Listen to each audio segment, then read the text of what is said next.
প্রায় এক সপ্তাহ পর আজ থেকে কাজে যোগ দিলেন ট্রাফিক পুলিশগণ। রাজধানীর রামপুরা মিরপুরের 15টি পয়েন্টে, গুলশানে 9টি স্থানে, উত্তরায় 5 স্থানে ট্রাফিক নিয়ন্ত্রণে কাজ করছেন। এদিকে নতুন বাংলাদেশ গঠনে রোদ বৃষ্টি মাথায় নিয়েই যানজট নিয়ন্ত্রণে নিরন্তর কাজ করে যাচ্ছেন শিক্ষার্থীরা। তাদের উৎসাহ দিতে সহযোগিতার হাত বাড়িয়ে দিচ্ছেন ব্যবসায়ী ও সাধারণ মানুষ।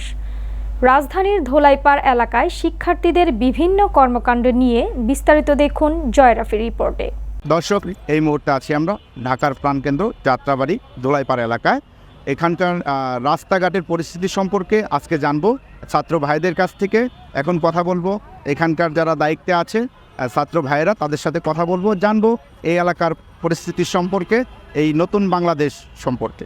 বর্তমানে আমরা এখানে কাজ করছি প্রায় 16 থেকে 20 জন। আমাদের হচ্ছে 4টা পয়েন্ট আমরা ভাগ করেছি ট্রাফিক নিয়ন্ত্রণের জন্য। 4টা পয়েন্ট আমরা এখান থেকে সিগন্যাল দিচ্ছি হাতের মাধ্যমে, ইশারাতে 4ভাবে কাজ করতেছে। সবাই হচ্ছে ছাত্ররা সবাই সেভাবে কাজ করতেছে। আমাদের এই আন্দোলনের উদ্দেশ্য ছিল হচ্ছে সুন্দর দেশ গড়া, বৈষম্যহীন দেশ গড়া, যেটা আমরা হচ্ছে চেষ্টা করে যাচ্ছি। এখানে হচ্ছে নাগরিকদের সম্মিলিত মনোভাব লাগবে, কারণ নাগরিকরা এখনও সচেতন না। নাগরিকরা যদি সচেতন না হয় তাহলে এটা করা অসম্ভব একটা ব্যাপার হয়ে দাঁড়াবে।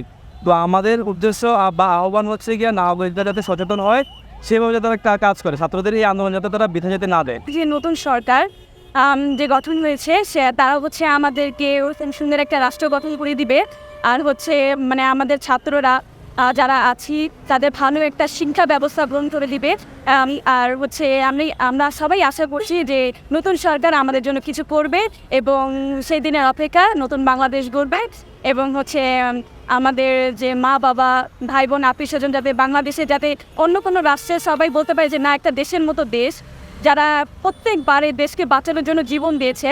এবং হচ্ছে আমরা সবাই একত্রিত হই এবং সরকার, আমরা সাধারণ জনগণ সবাই একত্রিত হয়ে আমরা দেশটাকে নতুনভাবে গড়ব। এমনিতে হচ্ছে আপনার আমাদের তো এই লাইনে আমরা খুব একটা অভিজ্ঞ না, যার কারণে মাঝে মাঝে আমরা গুলাই ফেলি।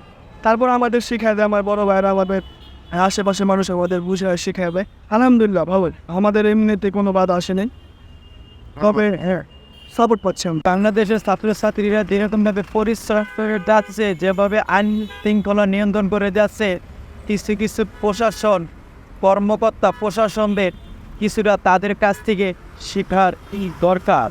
এই বাংলাদেশটা ছাত্রছাত্রীরা যেভাবে নিয়ে যাচ্ছে এগিয়ে, প্রশাসন ভাইয়েরা কোনো রাজনীতি যদি কখনো ক্ষমতায় আসে, তারা যেন ঠিক এভাবে দেশটা চালায়, তাহলে তারা সবার কাছে জনপ্রিয় থাকতে পারবে। আমি এদেরকে আন্তরিক মোবারকবাদ জানাই, ধন্যবাদ জানাই এবং দোয়া করি আজকে দেশের এই ক্লান্তি লগ্নে যেইভাবে তারা আজকে এগিয়ে এসছে, আমি এই জন্য আনন্দিত এবং অত্যন্ত খুশি হয়েছি।